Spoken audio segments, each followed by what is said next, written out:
সাফারিতে। আর আজকে আমরা সাইকেল নিয়ে রয়েছি, মানে সাইকেল নিয়ে এসেছি আমরা বেঙ্গল সাফারি। এখন ঘুরবো। আর এখানে দেখো বেঙ্গল সাফারির সামনের ভিউটা খুব সুন্দর। এখানে বিভিন্ন ধরনের। Hello guys, welcome to my channel. আজ 31শে জানুয়ারি। আজ আমরা ঘুরতে বেরিয়ে গিয়েছি।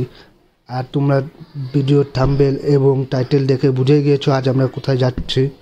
তাও আমি একবার বলে নিচ্ছি, আমি যাচ্ছি আজ বেঙ্গল সাফারি, শিলিগুড়ির বেঙ্গল সাফারিতে। আজ এখন আমরা রয়েছি সেই কোর্ট মোড়, আমাদের সকলের প্রিয় কোর্ট মোড়। আর আমরা যাচ্ছি সাইকেলে করে। বেশি কথা আর বলবো না, ডাইরেক্ট ওখানে যেয়ে কথা হবে। তো চলো, আমরা এখন পৌঁছে গিয়েছি সেই বেঙ্গল সাফারি।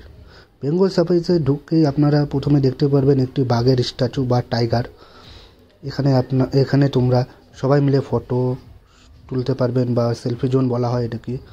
আর এখানে বিভিন্ন ধরনের পোস্টার লাগানো আছে, বাঘের, কাঠবিড়ালি এবং নানান ধরনের জীবজন্তুকে দেখতে পারবেন। আমরা হেঁটে চলেছি সেই ভিতরের রাস্তায় যাচ্ছি। ভিডিওটি যদি ভালো লেগে থাকেন অবশ্যই একটু লাইক করতে ভুলবেন না, একটু লাইক করবেন। আর এই যে আমাদের এই সুব্রত বিশ্বাস দা, সবার প্রিয় সুব্রত বিশ্বাস, আর এটা আমি সুব্রত বিশ্বাস দা যে যাচ্ছে এখন ভিডিও বানাতে। এই দাদাই আমাদের নিয়ে এসেছে এখানটায়। আমরা আজকে রয়েছি সাফারি পার্কে, নাকি আমরা আজকে রয়েছি বেঙ্গল সাফারিতে। আর আজকে আমরা সাইকেল নিয়ে রয়েছি, মানে সাইকেল নিয়ে এসেছি আমরা বেঙ্গল সাফারি। এখন ঘুরবো। আর এখানে দেখো বেঙ্গল সাফারির সামনের ভিউটা খুব সুন্দর। এখানে বিভিন্ন ধরনের সব পাখির ফটো চিত্র সব লাগিয়ে রাখা হয়েছে। সামনে একটি বাঘের স্ট্যাচু বানানো রয়েছে, ওই যে পিছনে দেখা যাচ্ছে কিছুটা। আমরা বাঘের সাথে কিছুটা সেলফি তুললাম। এখন সামনের দিকে এগোচ্ছি, ওখানে গিয়ে আমরা কিছু ভিডিও করব। তারপরে ভিতরে যাব, ওখানে গিয়ে ঘুরবো, কিছু দেখা সাক্ষাৎ করব। তারপরে আমরা সাফারি বেঙ্গল সাফারির পিছনে মানে একটি মন্দির রয়েছে, গুফা মন্দির, ওখানেও আমরা যাব। সেটা দেখে থেকে আমরা নদীতে একটু জলকেলি করব। জলকেলি করার পরে তারপরে আস্তে আস্তে আমরা ভালো দেখে আজকে একটি রেস্টুরেন্টে কী করব, খাওয়া দাওয়া করবো। হ্যাঁ, আমরা রেস্টুরেন্টে খাওয়া দাওয়া করবো, বুঝতে পারছেন তো। ভালো একটা রেস্টুরেন্ট থেকে খাওয়া দাওয়া করবো আজকে। আমরা প্ল্যান করে বেরিয়েছি পুরো ঘুরবো। যাই হোক, দেখতে থাকুন পুরো ভিডিওটি। তো আপনারা দেখতেই পেরেছেন এখানটি সবার উচ্চতা এখানে মাপা হয়েছে। একটি বাঘের হাইট হয় 8 ফিট। আর এটি তো সবাই আপনারা জানেন, ভাল্লুকের হাইট হয় 7 ফিট। আর এখানে রয়েছে এলিফ্যান্টের হাইট হয় 11 ফিট। আর এখানে রয়েছে মানে হাতির যে দেখেন না শরীরটা কতটা উঁচা, মানে হাতির হাইটটা দেখলে পরে বোঝা যায় যে একটা হাতির শরীরের মধ্যে কত শক্তি। আমি দেখছিলাম কিছুদিন আগে গুলমাতে, মানে গুলমার একটু আগে, একটা হাতি কিভাবে একটা ট্রেনের বগিকে উল্টায় দিল, কিভাবে উল্টায় দিল। তাদের হাতির সাইজ দেখলে বোঝা যায় সত্যি তাই। তো আপনার হাইটটা দেখি একটু, আপনার হাইটটা মাপেন। আমার হ্যাঁ দেখুন তাহলে, আমি হাতির সামনে কত ছোট, এই যে হাতির শরীর নিচে পড়ে আছে একদম। একটু এদিকে আসেন। আর এখন এখানে রয়েছে ভাল্লুক। ভাল্লুকের ফিট হচ্ছে 7 ফিট। হ্যাঁ, বাঘের রয়েছে এটা রয়্যাল বেঙ্গল টাইগার, যেটা আলিপুরদুয়ার বক্সারে পাওয়া যায়। যে বক্সার বাঘের ফিট হচ্ছে 8.5 ফিট।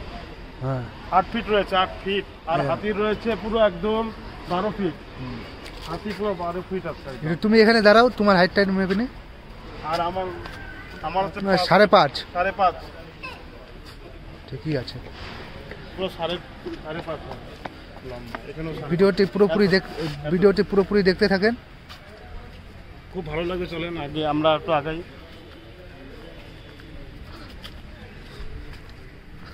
আর এখানে কিছু নিয়ম ধারা রয়েছে, যেরকম যদি সাফারি পার্কে যদি কখনো বেরোতে আসেন বা ঘুরতে আসেন, তাহলে কিছু নিয়ম লঙ্ঘন রয়েছে। যেমন এখানে কিছু নিয়ম রয়েছে, আবার জরিমানাও রয়েছে, সেগুলো দেখে নিন। লেখা রয়েছে বোর্ডে, একটু দেখিয়ে দাও।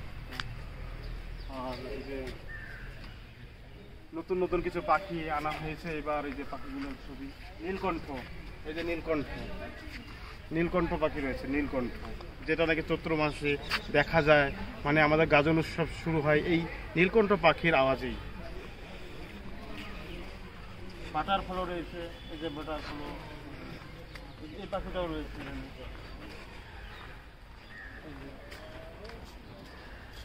এই পাখিটা বিদেশি পাখি, যেটা আমাদের ভারতবর্ষে প্রায় বিলুপ্তি পথে, কিন্তু আমাদের রাজ্য সরকার পুনরায় এই পাখিটিকে এখানে চিড়িয়াখানাতে এনে নতুন করে আবার আমাদের প্রজন্মকে সৃষ্টি করছেন তিনি, নতুন করে মানে এই পাখিগুলোকে এনে বংশবৃদ্ধি করাচ্ছেন তিনি, আমাদের রাজ্য সরকার।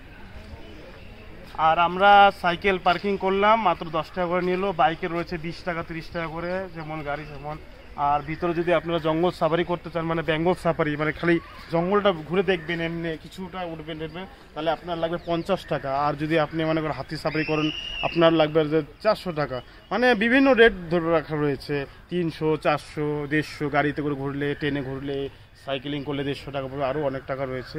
তবে এখানে আপনারা আসবেন, খুব ভালো লাগবে। রাজ্য সরকার খুব সুন্দর একটা মানে একটা উদ্যোগ নিয়েছেন এবং খুব সুন্দর একটা এখানে শিশুদের এবং বয়স্কদের জন্য মনোরম পরিবেশ রয়েছে এবং চতুর্দিকে দেখতে পাচ্ছেন ফরেস্ট রয়েছে। তো এখানে মানে আমাদের রাজ্য সরকার প্রথমে তো খুবই জন্তু জানোয়ার কম ছিল, এখন দিনকে দিন উনি বাইরের থেকে যেমন জেব্রা ঠেবরা, হাতি, আরও বিভিন্ন ধরনের জন্তু জানোয়ার, যেমন ভালুক আনানো হয়েছে, ধরুন আপনার রয়েছে এই টাইগার, রয়্যাল বেঙ্গল টাইগার আছে, ভাল্লুক রয়েছে। আবার এর মধ্যেই আমাদের কৃষ্ণ সারথী যে হরিণটি রয়েছে, যেটা নাকি মণিপুরে দেখা যায় বেশিরভাগ, সেখান থেকে কৃষ্ণ সারথী হরিণ আনা হয়েছে। আরও কিছু জিনিস আনা হচ্ছে, অবশ্য সেখানে খাঁচা নির্মাণ হয়ে গেছে। আর অসাধারণ লাগবে, অবশ্যই আপনারা দেখবেন, এগুলো খুব ভালো রোমান্টিক জিনিস রয়েছে। তবে খরচা আপনাকে বেশি একটা লাগবে না, তো ভাবছেন বেশি, কিন্তু বেশিটা নয়, খরচা একদম স্বার্থের মধ্যে রয়েছে। আসুন একবার, আসুন দেখে যান। বেঙ্গল সাফারিতে আসলে কিছু নিয়ম আপনারা জানতে হবে। তবে এই ভিডিওটা দেখুন, আমাদের এই কথাগুলো শুনুন, অবশ্যই আপনাদের খুব উপকৃত হবে। যেহেতু ভিতরে আমরা ঢুকবো না, তাই আমরা অনেকবার ঢুকেছি অলরেডি, তাই আপনাদেরকে শর্ট যতটুকু বলার, আপনাদের কিছুটা সময় দিয়ে আমি কথাগুলো বললাম। আপনারা অবশ্যই বেঙ্গল সাফারিতে আসবেন, খুব ভালো লাগবে। আপনাদের সকলকে বলা হচ্ছে আপনারা একবার আসুন। আপনারা যারা বিদেশে রয়েছেন এবং নর্থ বেঙ্গলের বাইরে বা কাছে রয়েছেন, যেমন তারা আসুন একবার প্লিজ। আপনারা এই ভিডিওটা দেখে একবার হলেও আসবেন, আপনাদের খুবই ভালো লাগবে। নমস্কার। তো অবশেষে আমাদের ঘুরে ফিরে শেষ হয়ে গেছে। এখন আমরা বাড়ির পথে চলছি। এখানে নেট চলছে না কেন? এটা হচ্ছে ফরেস্ট এরিয়া, তাই আপনার নেট চলছে না, তাই দাদা লাইভ করতে পারলো না, সেই নিয়ে ঝামেলা একটু। সেটি কোনো বড় ব্যাপার নেই, বড় ব্যাপার হচ্ছে আমরা এখন বেরোবো বাড়ির পথে। বেঙ্গল সাফারি আমরা ঘুরে নিলাম। এই দেখো কত বড় বাঘ, দেখতেই পাচ্ছ। আর ভিডিওটি পুরো শেয়ার করুন, বেশি করে শেয়ার করুন, যাতে সবাই দেখতে পারে আর আসতে পারে এই বেঙ্গল সাফারিতে। এই দেখো বাঘ, বাঘ দেখেছো? সবাই বাঘের সাথে ফটো তুলছে, তোমরাও তুলো সবাই। Good bye.